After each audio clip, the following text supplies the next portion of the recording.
Bonjour à tous, j'espère que vous allez bien. Donc aujourd'hui, je suis ravie de vous retrouver pour vous présenter la deuxième édition de l'Oracle DCK, donc qui est un jeu créé par Jean-Patrick de Coninck, illustré par Olivier Noël. Alors Jean-Patrick de Coninck, c'est également le créateur de l'Oracle de Lana, que je vous ai déjà présenté. Donc l'Oracle DCK avait été présenté dans une première édition avec une autre boîte, un autre dos, mais les cartes sont identiques. Donc on a une boîte en dur, avec des petites encoches de chaque côté. Très jolie.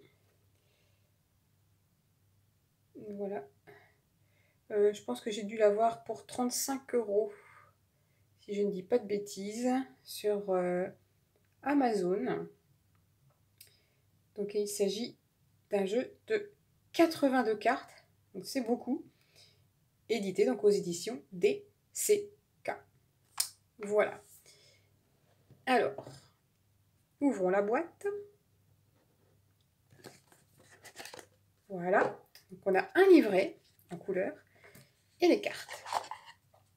Donc le fond de la boîte est comme ceci. Rien de spécial. Le livret, donc en couleur, s'il vous plaît. Bleu et doré, c'est très joli. Donc on a une préface, la description des cartes. Donc c'est un guide en français-anglais, hein, bilingue. Et donc pour chaque carte, on va avoir en français et en anglais la description de la carte avec un mot-clé, ici, une petite guidance journalière et une analyse générale de la carte. Donc pour les 82 cartes, à chaque fois on va retrouver cette présentation. Et donc à la fin, des trucs et astuces. On nous parle des cartes renversées puisque les cartes ont un dos réversible. Faire sa propre interprétation. Recouvrir un tirage. Et donc au niveau méthode de tirage, on a un tirage en 3 cartes. Un tirage journalier pour un message du jour. Le tirage en croix. C'est classique. Et le tirage du prénom. Voilà. Et après, en anglais, la même chose. Voilà pour le livret. Donc, je trouve que c'est très bien fait en couleur. En plus, c'est super sympa. Alors, au niveau des cartes, avec 82 cartes, on a un beau paquet dans les mains. On a des tranches qui sont neutres. Un dos, comme je vous le disais, réversible. Voilà, parfaitement réversible. Je ne trouve pas de copyright pour venir gâcher. Alors au niveau de la dimension des cartes, par rapport à l'Oracle Euro par exemple, c'est des cartes qui sont légèrement moins hautes. Pas beaucoup. Un petit peu plus large. Et là je vous ai sorti un tarot d'Arcana Sacra, le Lumina Tarot. Eh bien on a la même dimension. C'est la même dimension qu'un tarot de chez Arcana Sacra. Et au niveau de la qualité, très bonne qualité. On a du papier mat, du carton mat. Alors, la particularité de cet oracle, c'est qu'on n'a pas de mots sur les cartes. Oula, je vais tout trembler. On n'a pas de mots sur les cartes. On a une image en pleine page. Donc ça, c'est super chouette. Et on va juste avoir le numéro de la carte ici en bas. Alors moi, ce que j'adore, c'est que c'est un jeu qui est très coloré, hein, un peu comme l'oracle de Lana. Et bon, vous commencez à me connaître maintenant, les couleurs. Hein, ça marche bien avec moi. Voilà. C'est ce qui déclenche un petit peu tout. Voilà, donc vous voyez, on n'a pas de mots-clés. On a le petit livret avec le nom de la carte si on veut s'aider, mais on n'est pas obligé, hein. Donc cette carte, c'est la carte de la protection, hein. On se protège des coups de soleil. Ensuite, donc carte numéro 2, hein, là on sent l'idée lumineuse.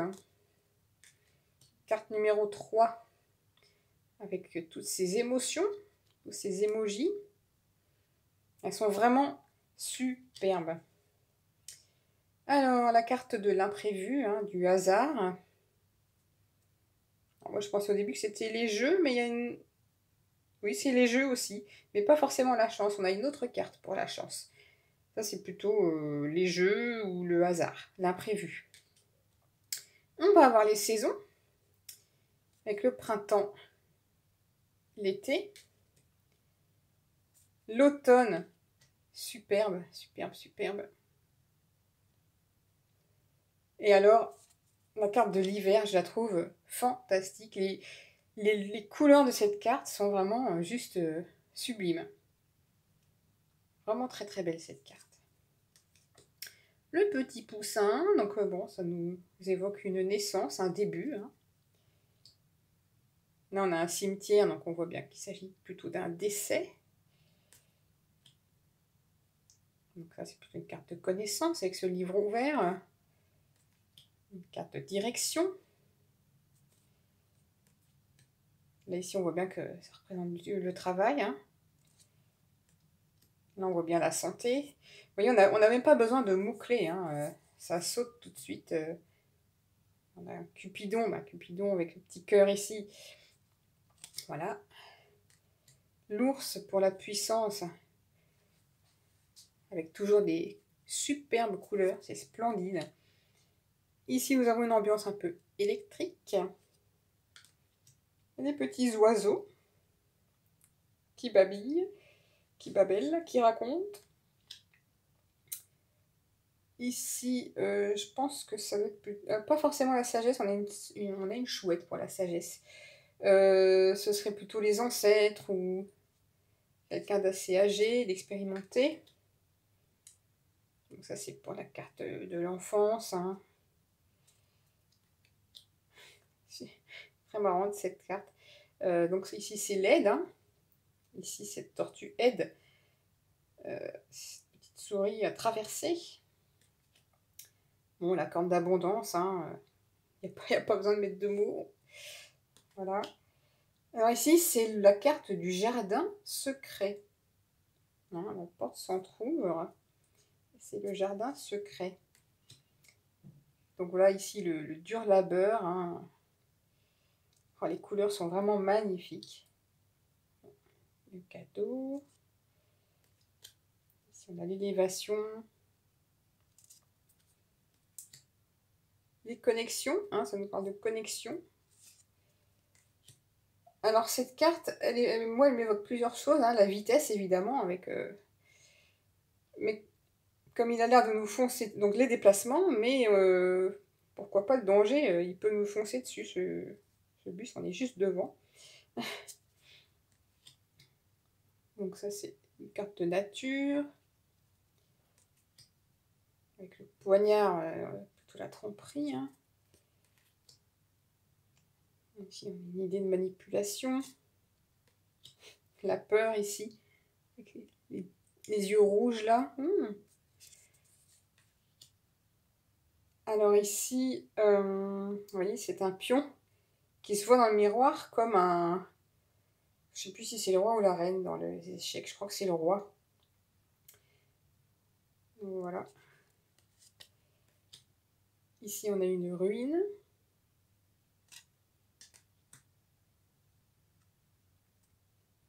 On voit bien le changement. Hein. La chenille qui devient papillon, le gouvernail qui nous permet de changer de direction. Ça me parle de repas. Ici, d'écriture avec cette plume. Là, ouais, ce sera plutôt la justice. Ici, c'est les nouvelles, je pense, hein, avec la boîte aux lettres. Alors ça serait peut-être plutôt la solitude, hein, Robinson Crusoe qui arrive seul sur son île. Ça ressemble au doute. Le commerce, regardez-moi ça, ces couleurs. Elles rendent mieux en vrai. Hein. Et vraiment, ce mat, c'est pas mal, ça change. Ici, on a la carte de la légèreté. Oh, l'amitié. C'est plutôt les embrouilles, les querelles. Alors, cette carte, je la trouve très belle. Elle est du... Enfin, ok, c'est des pièces. Mais je la trouve très lumineuse. On a des jeux de lumière. C'est super bien fait. Le foyer, la chaleur du foyer. Là, ce serait plutôt la méditation. Enfin, c'est ce qu'on y voit aussi. Hein. Le jour où on fait le tirage. Bon, là, c'est carte de l'accident. J'aime pas ces cartes-là. Moi, ça me fait peur. Si je prends ma voiture et que j'ai tiré cette carte-là, oups. Alors, donc la carte du temps. Bon, voilà, on nous montre un Pinocchio, voilà, hein, dans l'imagerie collective, Pinocchio, tout le monde sait à quoi s'en tenir. Donc ça, c'est une carte qui nous parle d'intuition. Ici, on serait plutôt dans la manipulation. Et là, voilà la carte plutôt de sagesse. Les couleurs sont splendides. Bon, la stérilité avec le désert.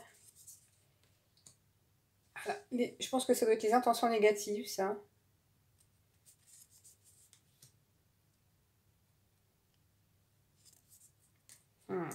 La tentation.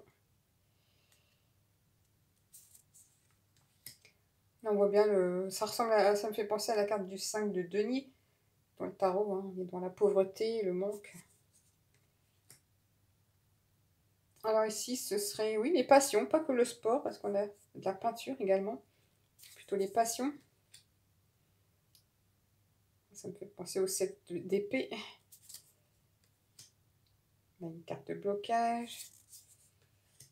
Ce serait plutôt la sexualité. Ici, on est plutôt dans la... Si on jette l'encre, la stabilité, la sécurité. Bon, là, une coupe hein, sur la première marche. Que dire de plus? Ici, on a l'homme et la femme. C'est bien qu'on n'ait pas trop de cartes de personnages. Ici, c'est une carte qui nous parle plutôt d'espoir. Bon, cœur brisé, ça c'est facile. Alors la carte du travail, on l'a déjà vue. Là, on parlerait plutôt de construction. Hein. Bon, là, on voit bien qu'on est dans une impasse. Ici, on a un beau chemin. Le miroir. Alors ici, on peut y voir plusieurs choses. Hein. Le bout du tunnel ou l'au-delà. Ou... en fonction des cartes environnantes. Une carte de chance. C'est bien avec cette petite coccinelle, ça met une touche de couleur en plus. Là, on voit que c'est le bonheur. Hein. Le phénix qui évoque plutôt une renaissance. Là, un petit oiseau qui retrouve la liberté. Alors ça, c'est la carte du cloître. Hein. On voit bien, on dirait qu'on est dans une abbaye. Donc, pour se recentrer peut-être. Hein, retrouver du sacré également. Le carte 81. Avec tous ces cartons, ça va plutôt nous parler de déménagement ou alors de bazar, hein, selon. Et la dernière carte, la 82, qui était la carte qui figurait sur la boîte de la première édition. Donc une carte qui représente un petit peu tout ce qui est un peu la spiritualité avec les bougies, la divination avec les cartes, l'avenir avec la boule de cristal. Voilà. pour ce superbe oracle DCK. Je pense qu'on peut faire beaucoup de choses avec. 82 cartes, c'est vraiment... c'est beaucoup. Sans trop de personnages. Un jeu qui peut se faire dans les deux sens. Très très riche. Et original, sans mots-clés. Et en même temps, les mots-clés viennent tout seuls, hein, en fonction des illustrations. N'hésitez pas à me dire ce que vous en pensez dans les commentaires. Moi, je trouve que cette deuxième édition est très réussie. Le dos est, sans commune mesure, beaucoup plus beau que celui de la première édition. Et puis, voilà, donc, sur ce, je vous souhaite une bonne journée et à bientôt pour une nouvelle vidéo. Bye bye!